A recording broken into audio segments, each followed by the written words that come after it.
All right, picking up from the last video, we're doing hypothesis testing, and we've used the Z tables thus far.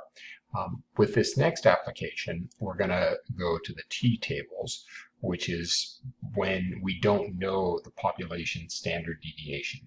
We have to use the sample standard deviation as a proxy, and thus we get a higher margin of error, which is created through the T tables rather than the Z.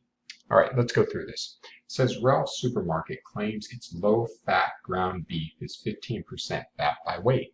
The market's quality assurance department would like to know if the 15% goal is being met. Too much fat could bring on complaints from consumer groups, while not enough fat could affect the flavor of the product. What can the quality control people conclude at a 5% level of significance if a random sample of 6 has a standard deviation of 0.95 and a mean of 16.1. So we use the same steps. Start out, find our null and our alternative. Okay? Based on what it says here, it says ground beef is 15% fat by weight. So this is inequality. Put in our null, the mean is 15%, and the alternative is that the mean is not 15%. Okay, that's step one. Step two, find the alpha, the level of significance. Well, it's given to us, right? It's 5%. So just write that down. Next, we need to find our T critical value. Notice I said T because we don't know the population standard deviation. It tells us we have a random sample of 6 with a standard deviation of 0.95. That's the sample standard deviation. So we use T. To use T, we need to find the degrees of freedom. Okay?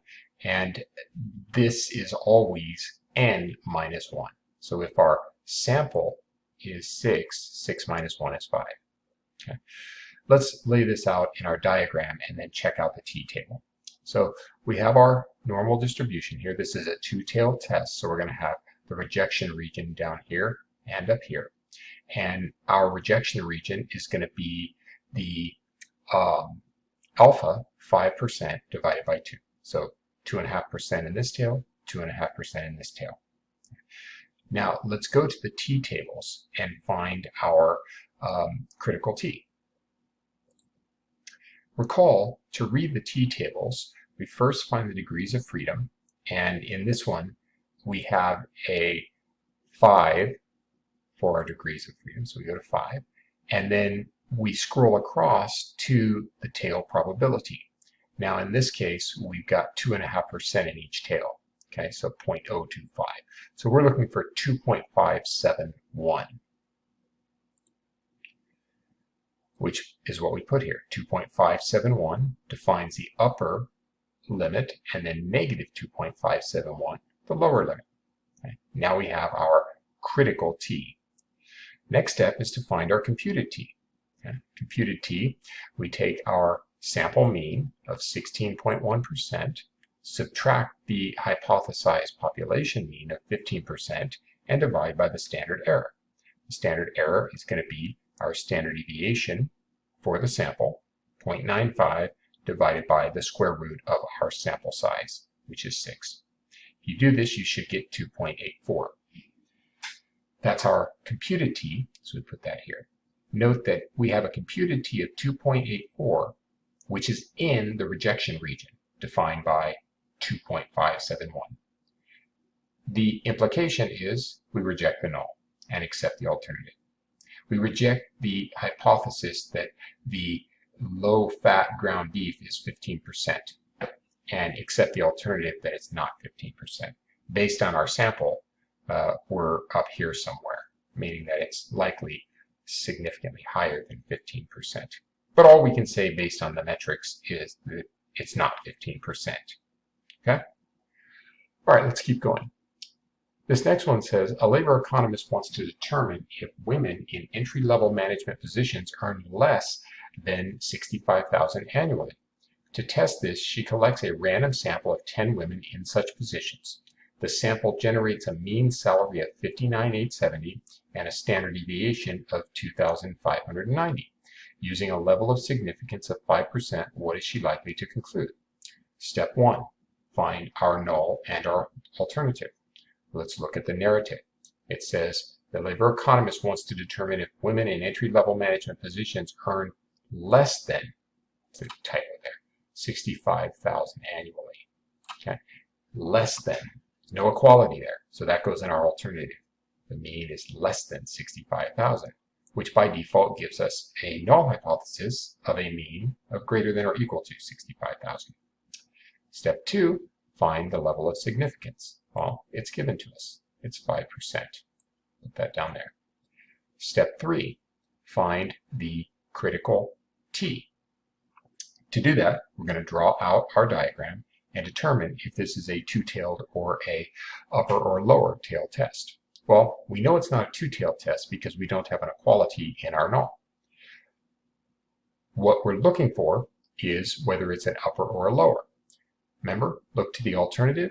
If you have less than in the alternative, it's a lower tail test. So we have this as our rejection region. Okay?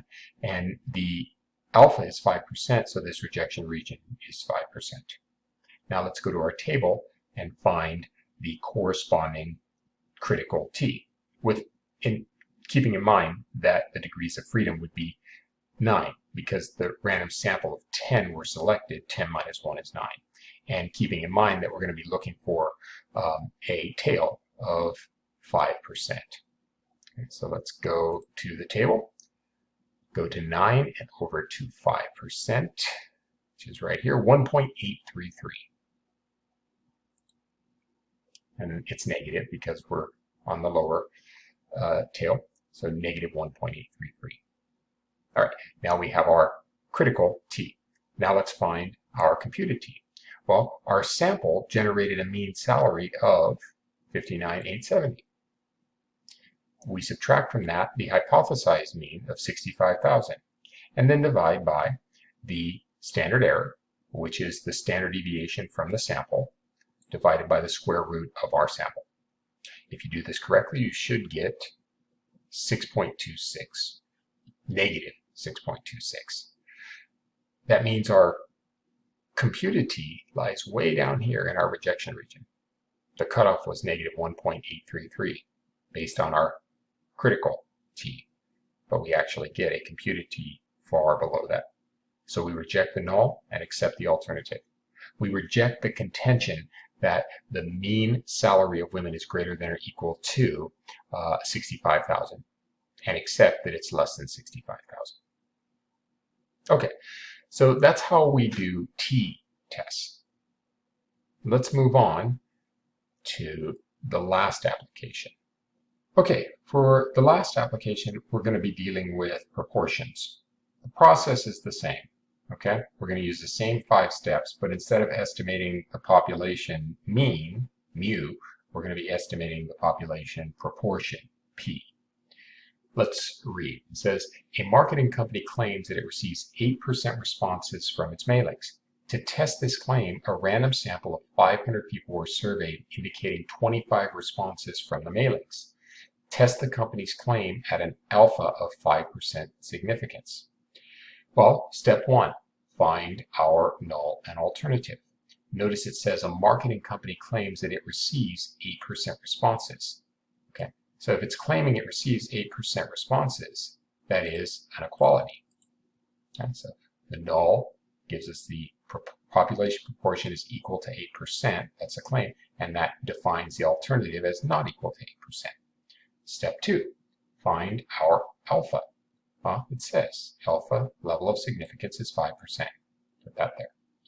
Third, let's use our diagram to find the critical z.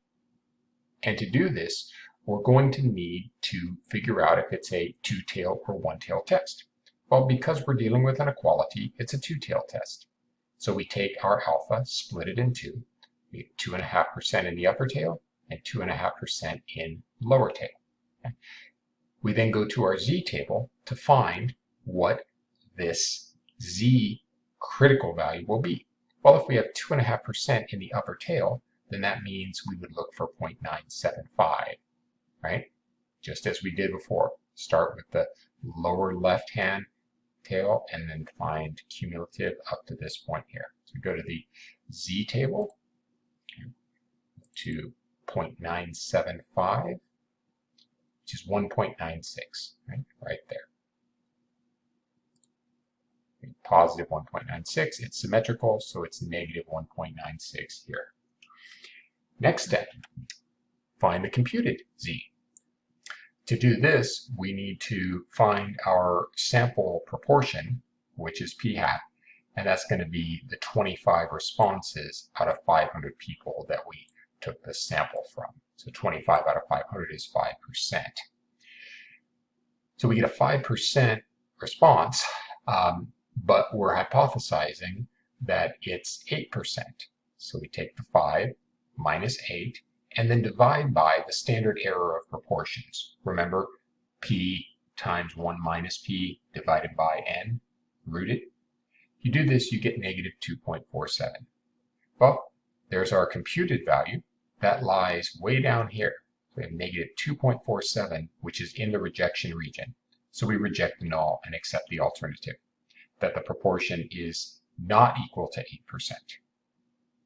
The last one says Scenic Light Bulb Company claims that Alliance Medical Group gets at least 25% of its new patients from the sign company's billboard on Highway 101.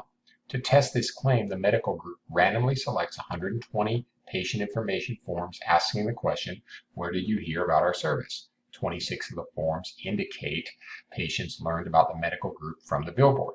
Based on this sample, should the medical group believe Scenic Light Company assume a significance level of 0.05? First, we create our hypotheses, the null and the alternative, and you'll note in the narrative, it says that Scenic Light Company claims that Alliance Medical Group gets at least 25% of its new patients from the company's billboard, at least. That includes an equal sign, so that goes in our null.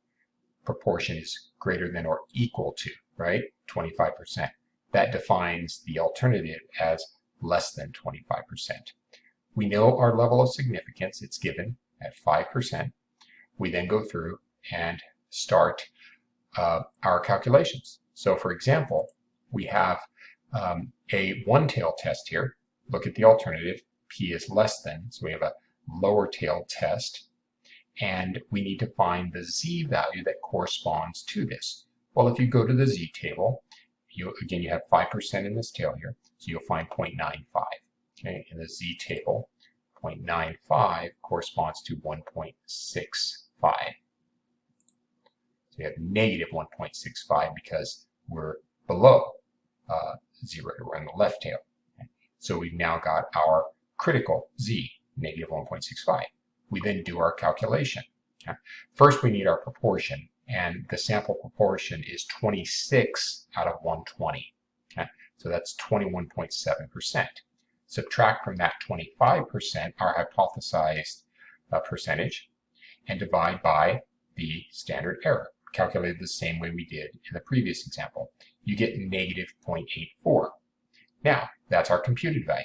That lies right here, negative 0.84. That is not in the rejection region, which means we do not reject the null. It is possible that the proportion is greater than or equal to 25%. It is possible that Scenic Light Company's claims are in fact correct. The sample that we took gives us a proportion that is not so far away from the contention that they're making. And therefore, we do not reject it. All right, that's it. If you have questions, feel free to let me know. Thanks.